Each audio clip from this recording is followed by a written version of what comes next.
So guys, for the first method, you want to go to search and type in check for updates. Click on it. And then once you're on this, you want to click on check for updates. Make sure that your computer is fully up to date.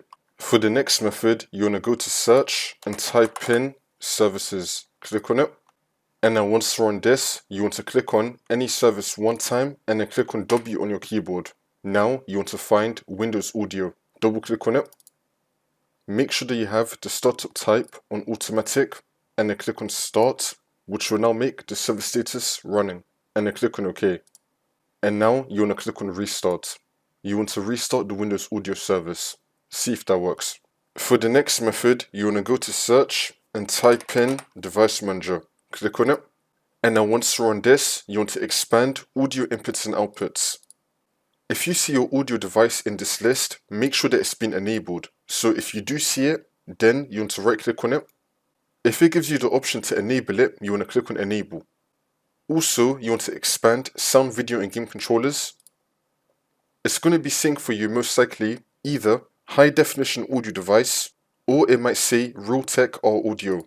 So once you find that, you want to right click on it and then click on update driver and then click on search automatically for drivers. Make sure that you have the drivers installed for your device. For the next method, in the bottom right of your taskbar, you want to click on the speaker icon and then click on select a sound output. Make sure that you have your correct speakers selected as your output device. And then once you select your speakers, you want to go back. Make sure that your speaker volume is turned up and that this is not muted. So you want to turn this up and then unmute the volume. Also, you want to go to search and type in S&D VOL. Click on it.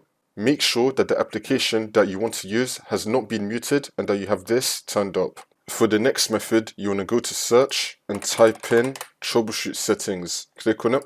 And now once you're on this, you want to click on other troubleshooters. And now you want to find audio. Click on run. And now once you're on this, you want to click on yes to run the audio diagnostics. You want to follow through all the steps that come up here and then see if that fixes your problem. For the last method, just do a simple restart of your computer, come back into Windows and then see if that works.